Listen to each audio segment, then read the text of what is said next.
So I had music to play for y'all, and the music didn't want to play. So let me go ahead and pin this little comment on Instagram, and we'll get started because I see y'all coming in.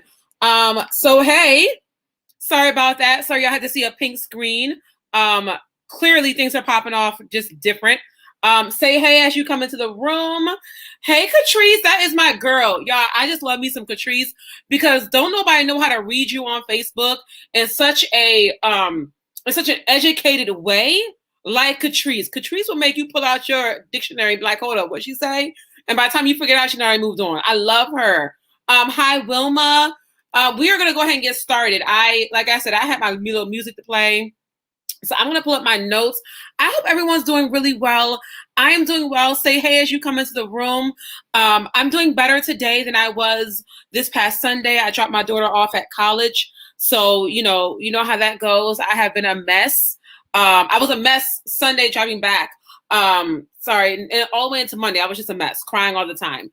But now, like, Miss Girl was at a pinning ceremony. Y'all, let me tell you this funny story, and then I'm gonna get started with the live stream. So the funniest thing ever, she says to me today, I put it on my Facebook. She had a pinning ceremony, and they gave all the freshmen new pins and whatnot. And she said to me, "Yeah, the ceremony is going really well. There's this guy here. He's a rapper, and apparently he's like a well-known rapper. I don't know if you would know him. His name is, hold on, let me go see. Let me look at my program to see his name. His name is David Banner." And I was like, girl, David Banner is at your school talking to you? Like, yes, I know him. Yes, he's well known. Just not to your generation, but you better come correct. Like, that don't get my hands on him. He will be your stepdaddy. Like, what? So anywho, so she's doing well and I'm doing well, and I am ready to get back into it with you all. I started the Transformational Transparency series weeks ago, like a month ago, and I really wanted to come to you all with a different kind of live stream. I wanted to really put myself out there more, not so much as like over an exposure type of thing, but really as a just learn from my lessons, right? Just I really wanted to share with you all the mistakes that I made and where I dropped the ball. Right, Catrice? It is hilarious. She was like, his name is David Banner. I was like, okay. And then she goes, and there's this other woman here, some woman named Yandy Smith. I guess she's from Love and Hip Hop. I was like, oh, okay. So you got celebrities at your school. So yeah, it was hilarious. But when I came up with the live stream, I really wanted to just show you all where I dropped the ball. And so you all wouldn't drop the ball in the same areas. You'll make your own mistakes, but you don't have to make mine, and you don't have to make the general ones.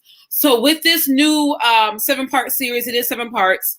I find distractions. Listen, I find that just as I'm about to grow, just as I'm elevating, I'm taking off, I'm finding me, I'm doing my thing, I'm feeling myself, I'm feeling great. Here comes somebody raggedy or something raggedy, or a situation that's just raggedy, and it takes me all off the course of what it is that I'm trying to do. And I don't often understand or realize that I've been distracted from my goals and my growth until after the fact. And what happens with distractions? You don't grow. It puts a halt to your growth. So with the Transformational Transparency series, I really want to share with you all, and it's all biblical because, I'm faith-based.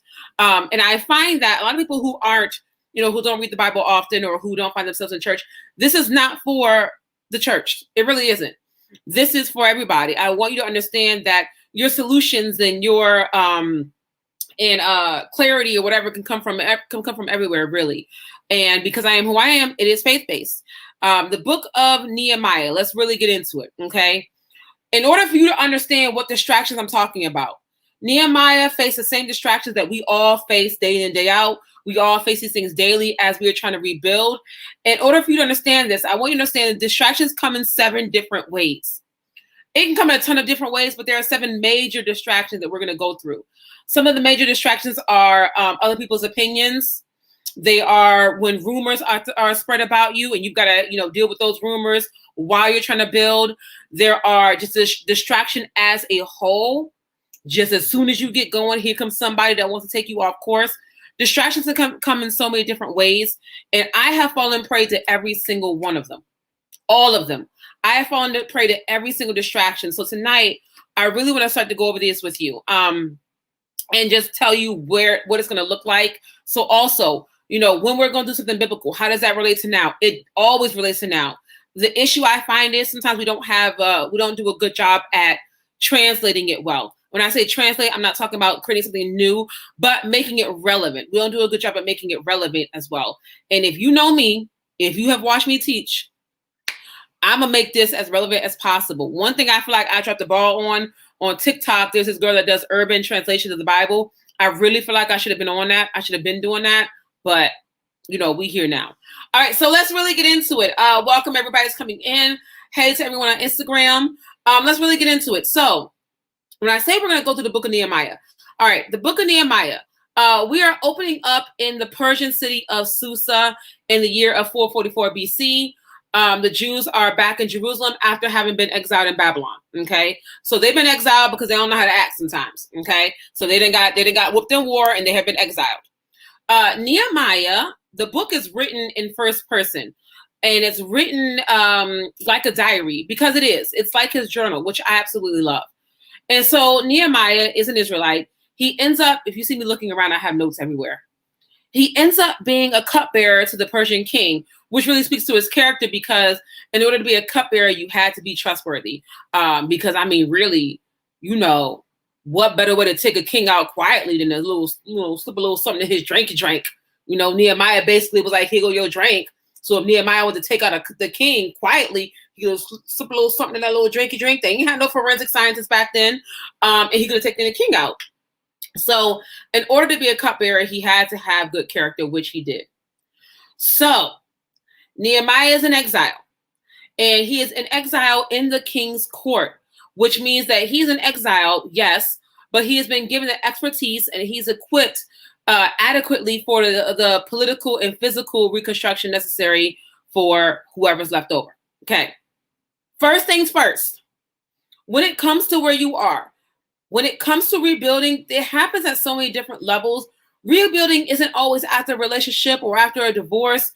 Many of us are caught in rebuilding after the pandemic. Do we want to go back to life the way it was? And if we don't, then we have to sit down and reorganize and rebuild and replan. Many of us are in rebuilding, after having found ourselves. Who I used to be doesn't fit who I am now or who I'm growing into. So rebuilding happens at all levels. I mean, I'm rebuilding as an empty nester, as a mom. My daughter is building as a new college student. She's transforming. So it all happens at different levels, right? And typically it is through those rocky moments that you find the rebuilding. I mean, think about the pandemic. What's rockier than not knowing if you're going to catch this whole major, sickness and what was going to happen with your jobs and what's going to happen at home and are we going to have jobs? You've got a couple of options. You can either freak out or you can start rebuilding. Me talking to me, I got my nerve, y'all, because sometimes I really do be out here freaking out. But anywho, so just because you're in that position, the first point I want you to walk away with, just because you're in a position where it feels like you're exiled, it feels like you're in a place where you're uncomfortable, you don't know what this terrain looks like, you've never been here before, this is new to you, this is new to me, you're having a new identity, right? Malika, identity shifts, you have a new identity, and I don't know what this is. Just because you're in that position, oh, my notes is gone, y'all. If I don't put y'all up on the screen, it's because it takes away my notes. Just because you're in that position doesn't mean you're not in a position of leadership. Nehemiah was exiled, totally away from his family, but Nehemiah was exiled in the king's court. So while he was exiled in this new place with this new name in this new position, around these different identities, he's still being taught as a leader. So, second point, God will use anything in any situation, okay, to grow you. You can still be in a position to lead even though you don't always feel like it. Now, the thing is, sometimes we don't always know that we've been placed in this position to lead until it's time to lead, and that's okay too. So we're in Nehemiah. All right, let's get into it. Nehemiah is he's the cupbearer to the king. Going down my notes. Oh, hello, Bishop Moore. So Nehemiah is the cupbearer to the king. If you have never seen me teach from the Bible before, let me just give you a quick disclaimer. If you want to know what I'm talking about, go to the book of Nehemiah. However, I'm going to give you the rundown in the way that you will understand it. So we're in Nehemiah chapter 1. Nehemiah has never, he always had a good disposition. He goes up to the king and he's pouring the king for the drink for the king. The king of Persia looks at Nehemiah and says, my man, what's going on with you? Like, you look sad. You know what I mean? Like, you look sad. What's going on? And Nehemiah is like, king, let me give you your greetings, whatever. Long live the king or whatever. Yeah, I am sad because, my people, like I'm not Persian. My people, they are back in Jerusalem and the whole city is just ruined. Like it's big ruined. Ain't no, like the city's ruined. They ain't got no walls. And, I just hate to see my people down like that. I want to go back and help them. So the king is like, okay, cool, right? How long are you finna be?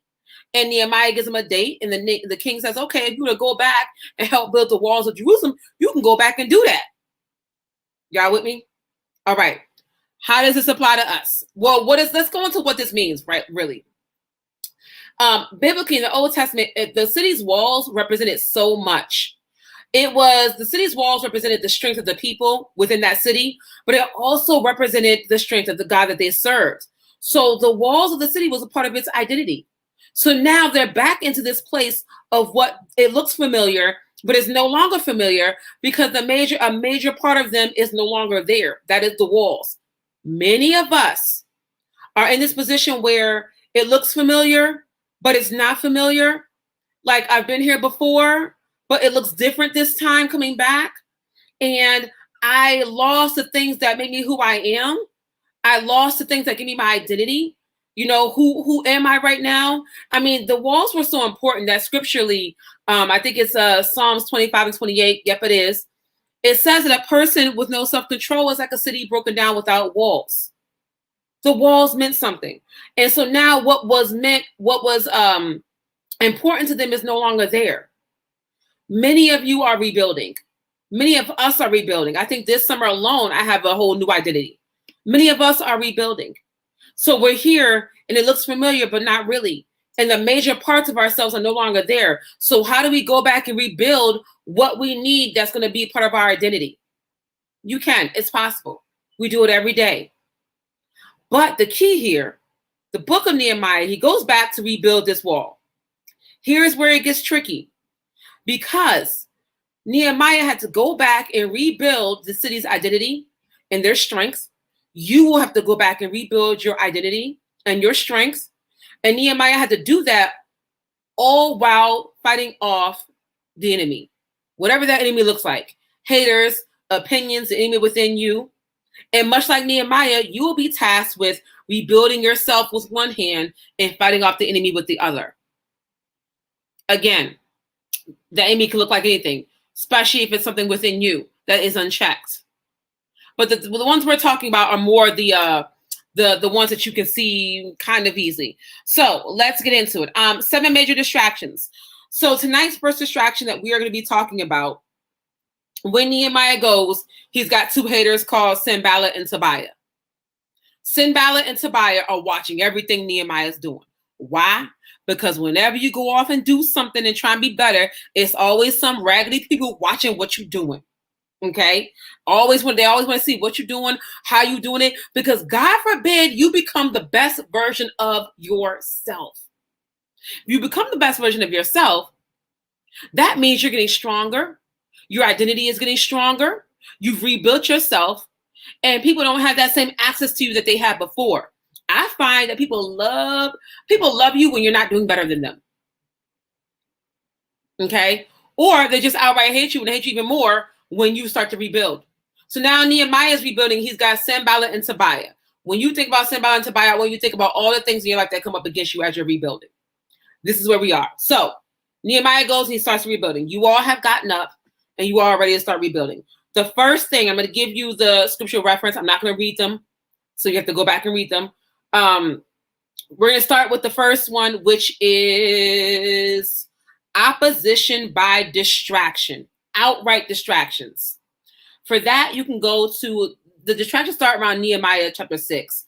This is in Nehemiah chapter 6, verses 1 through 4. Again, I'm not going to read it. You got to go back and read it. Okay. So distractions. So at this point, Nehemiah is going back and he's beginning to rebuild this wall, and they want to draw him away from the work. They say to him, Nehemiah, won't you, where am I? I might be going backwards. Won't you come on down from this wall right here and come meet with us? And Nehemiah basically is like, that's what they say. Stop what you're doing, come down and come meet with us. Okay. What does this look like for us? So it's going to look like for you in 2021. In Nehemiah's time, Sanballat and Tobiah wanted him to come down from the wall and come meet with them. For you all, that's going to look like, just as you're rebuilding, just as you're finding yourself, here comes somebody to catch you off guard. For me, it would be a man. It would be a man. I'm not dogging men out. I promise you I'm not dogging men out. But for me, it would be a man. That's just for me. I know I'm doing well when someone wants to come and be my boyfriend.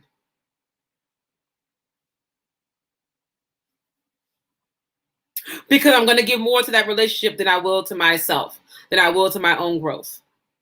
Distractions also come in the form of, a couple of weeks ago, I got caught up in just some back and forth. That's a distraction. Anything that's going to take your attention away from what you're doing is a distraction. People, things, even being really super busy with things that don't make sense. Busy just because. So now we have Sanballat and Tobiah. They want Nehemiah to come down from the wall. I feel like I'm going backwards here. They want him to come down from the wall, from the wall, and meet with them. So what do you do when you feel like everyone is distracting you? What do you do when you feel like everyone wants you to stop what you're doing to go handle what they're doing? That's another part of distractions. Anytime somebody wants you to stop the work that you're doing to go deal with them, distraction. We have a problem. Houston, we have a problem. So typically, when we get caught up in this distraction, now that we know what the distraction looks like, in Nehemiah's time, it was, hey, Nehemiah, come down from that wall and come meet with us.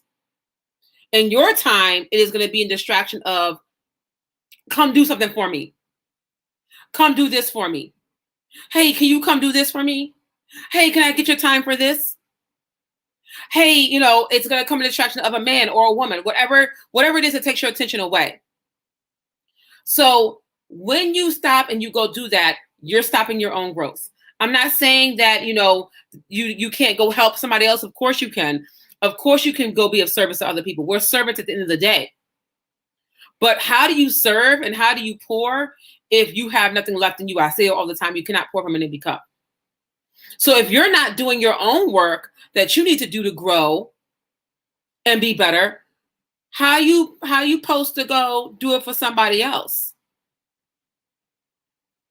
And then what ends up happening is you very well could do it for somebody else and you can be the light of their lives and you can help them get to the best parts of their lives. But then what ends up happening is you end up resentful because you stopped your own work to go do somebody else's work.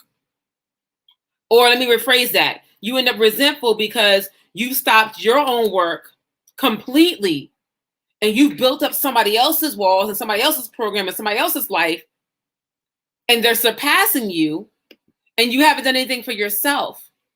And you wake up one day and you're like, wow, I don't know who I am anymore.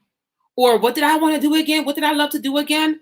Or worse, man, I haven't done my purpose because I've been too busy helping others with theirs. You can help other people without losing yourself in the process. Don't let other people and things and situations distract you from your purpose. Every part of me wants to just, I'm checking my messages on my computer. Every part of me wanted to just not do the live stream tonight in case my daughter needed to call me. No way that was going to work because I'm still purposed to be here, just as my daughter is purposed to be there. So nothing should be distracting you to the point where you can't get your own purpose fulfilled. All right, so there's that. So now, Shamar, okay, so you're telling me that the first, that one of the oppositions, it wasn't the first, I'm working backwards here, I'm sorry. One of the oppositions that Nehemiah faced was distraction. It was not the first, just one of them. So now that you're telling me that, and you're telling me I shouldn't let myself get distracted from my own purpose, then what is it that you expect me to do? What I love about the Bible here, what I love about this here, is that for every problem, there is a solution. Nehemiah's response was, and mind you, let me just tell you, they tried to draw Nehemiah away at least 4 times. Come meet with us. 4 times. Come meet with us. Come meet with us. Come meet with us. Just because you say no once doesn't mean they won't stop asking. I always say, no one cares about your boundaries. You can make them, but you can even enforce them, but don't nobody care about your boundaries. It's up to you to make them care. So just because you make them and you enforce them and you still try and break them, you still need to stick by it, which is what Nehemiah did. So they try and draw him away from that wall. Nehemiah actually says to them, I'm doing a great work and can't waste time on you. There's a lot of different translations. But Nehemiah chapter 6, verses 1 through 4, they try and draw him away. And Nehemiah says, why would I come down from this wall? I'm doing a great work and I can't waste time on you. My brother, my sister, okay? Why would you come down from what you are doing? I'm about to preach this. If there's preachers on here, I bet not see none of y'all preaching. I'm telling you, on August 26th at 8:54, I'm preaching this. I can't come down. Why would I come down to your level when it took me this long to get up in here and build here? Why would I come down to your level when I had the courage to build up here in the first place? Why would I come down to your level after everything I did to get here, the journey I took to get here, the people I had to leave behind to get here, the things I had to do to get here? Why would I come down to your level when I'm here doing a great work? Why would I stop the work that I'm doing when Bishop, don't you do it? Now I gotta see people. This is why when you have bishops on your friends list and whatnot and preachers and whatnot, you gotta watch it. You gotta watch what you say. That's why I'll be giving y'all sermon titles like that. But why would I come down when I'm doing a great work for God? Why would I lose my purpose because of you? Why would I stop my work because of you? To do what exactly? To go where exactly? To waste how much of my time? ¿Por qué? Like why? So you have to. So the response is, and it's seemingly simple, but once you say it, you have to stick beside it. I need you to understand that if you are rebuilding your life, if you are rebuilding yourself, you are doing a great work. Okay, especially if you. I mean, I think about when I became a minister. When I had my minister ceremony back in December. This was the second time I became a minister. The first time, I let every distraction take me off course, and I didn't preach for 14 years. 14 years I didn't do my purpose. 14 years I didn't do what God expected me to do. 14 years I was not who I was. 14 years. Because I let distractions keep me just that much. 14 years of playing around because I was distracted by everything else in life and not focused. 14 years. Y'all, we ain't got 14 years to waste. Not anymore. Not with the way this world is going. Ain't nobody got 14 years to sit around and just doing nothing because you're scared or you distracted or you doing everything else. Nobody has 14 days to be distracted anymore. So when you say, I can't do that because I'm doing a great work, you are a great work. Point blank and period. I can't stop what I'm doing because I'm doing a great work. You are a great work. Nehemiah refused to stop what he was doing because he had to build the wall, which was purpose in his heart to do. There's a purpose for you to do. And you can allow yourself to get distracted by outright distractions. I mean, it's the audacity of this distraction, the audacity of thinking that you can just call on me and I'm going to just stop whatever it is I'm doing to come and run to you. The audacity of you see me getting better, you see me growing, you see me building, and you think I'm supposed to stop to come to you. Now, here is the point of the distraction. Why did Sanballat and Tobiah do this? They wanted to distract him because they did not want him to build. I'm yelling. I'm sorry. I got neighbors. Okay, let me calm down. I'm just really passionate. They distracted him because they did not want him to build. You get distracted typically because they don't want you to get better. They don't want you to put boundaries in place. They don't want you to transform your life. Usually why? Why, Shamar? Why? Because you become a mirror for them. So I can't come down. I'm doing a great work. So what does that look like? That looks like getting rid of the meaningless distractions. So what I would suggest you do, if you find that after watching this live stream, we're only going to be 30 minutes each night because I don't like to go over 30 minutes. Well, sometimes I do. I don't like to, but it just happens.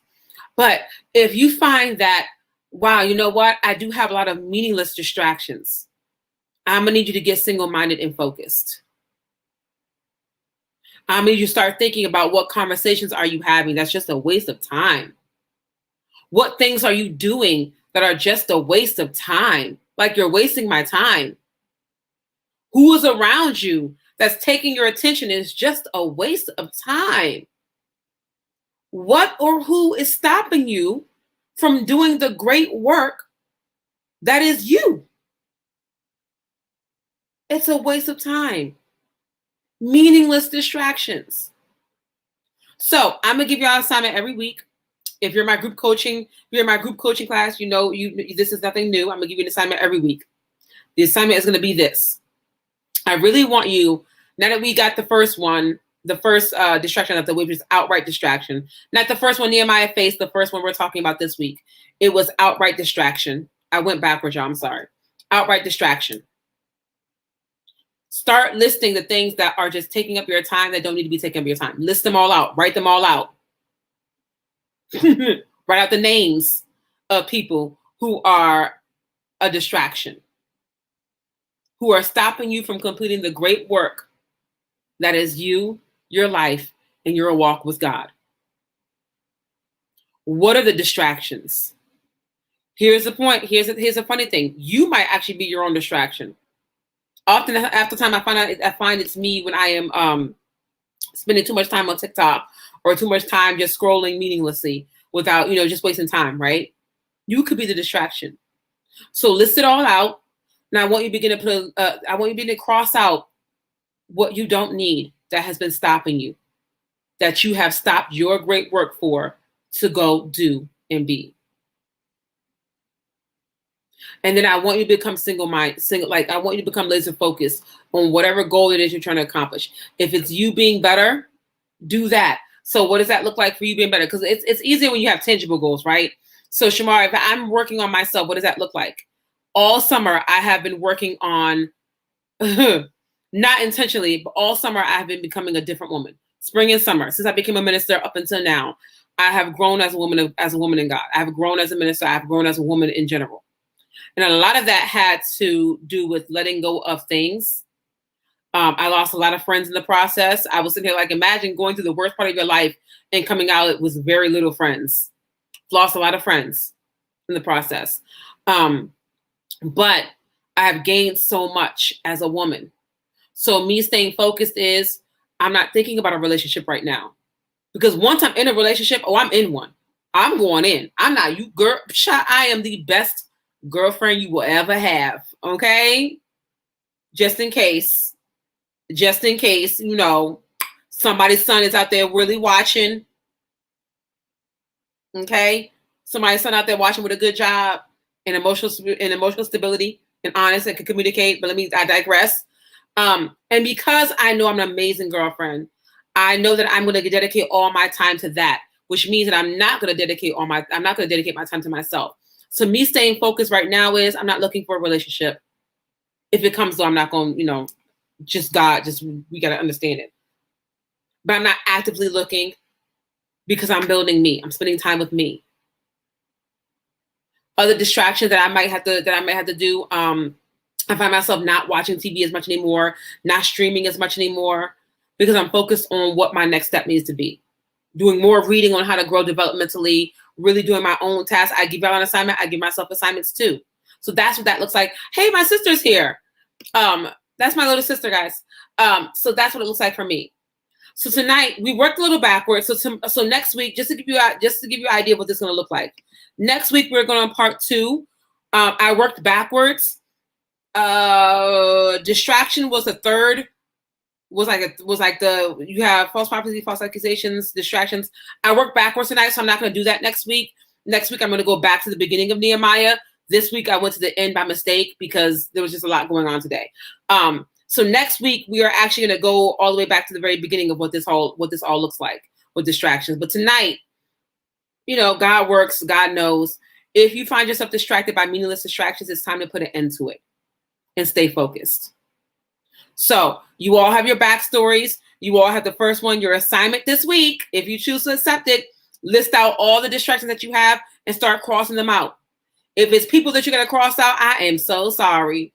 I am so sorry if it's people that you have to cross out. But hey, better you know it now. I'm sorry, not sorry. I had to cross out a lot of people myself. So let me go into what next week is going to look like. Next week, we're going back into the second part of Nehemiah. Next week, we're going to be talking about ridicule. Okay, good, Malika. I'm glad. Next week, we're going to talk about what happens when you rebuild your life and you begin to get ridiculed. What that looks like, how it comes off, and how you need to handle it. I have faced my fair share of ridicule when I was rebuilding and restarting my life all over. Who does she think she is? You see her? Okay, sure, you're going to be able to do that. So the first opposition Nehemiah actually faced was ridicule. So next week, we're going to reverse engineer this. We're going to go back to where we were. So that is all I have for you all tonight. Please forgive me for starting backwards, but I hope it's what you needed. So we got the first one out the way. This is a 7-part series. So the first thing we talked about was distractions. It was not the first thing Nehemiah went through, but it was one of them. Get your distractions out the way. Become laser focused. Do not come down from the level you worked hard for. Do not stop your great work. Do not lower yourself. Do not come down from your rebuilding to go see what everybody else wants. We don't do that around here. You have a great work to complete. So why would you stop and go back? In the words of Nehemiah, exactly, in the book of Nehemiah. Next week, we talk about ridicule. The week after that, we're going to talk about direct attacks. What do you do when people start coming at you when you're trying to rebuild your life? You minding your own business, rebuilding your life, building your brand, building yourself up, and now all of a sudden you come under direct attack. What does that look like? The next one that we're going to handle is discouragement and fear, selfishness and greed, and then we'll move on from there. So I hope this certainly blessed you. Thank you to all the new faces I saw in tonight. I really love seeing new faces in here. Thank you to y'all who have never seen a live stream before. And I start doing this, it's because I am feeling it in the moment. It's because I'm really passionate about this. I really want women to get to the point where they're not distracted and they know how to build their lives and live the life that they built. I get really passionate about it because I know what happens when you don't.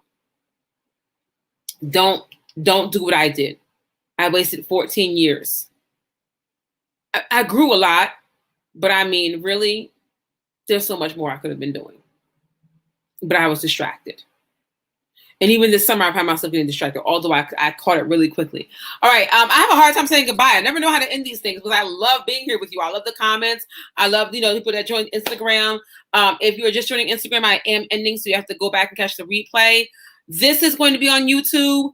If you don't see it on your news feed, go to my YouTube channel, Chiiiiile Tanya. It's simple, easy. If you don't follow me on IG, it's Chiiiiile Tanya. If you're on IG, you don't follow me on Facebook, it's Chiiiiile Tanya. If you're on both and don't follow me on Twitter, it's Chiiiiile Tanya across the board. Okay? And I will see you all next week, Thursday, 8:30 p.m. Eastern Standard Time. Next week, tag your friends. Bring your friends because you know what happens when I do a 7-part series like this? Whenever I go for a month, I'm not doing every day for a month. Oh, Lord, I got PTSD. Whenever I go this long like this, there's always a surprise at the very end. There's always something that I offer at the very end. So make sure you're here for every single one of these weekly live streams. I will see you all next Thursday, 8:30 p.m. Eastern Standard Time. Have a wonderful evening.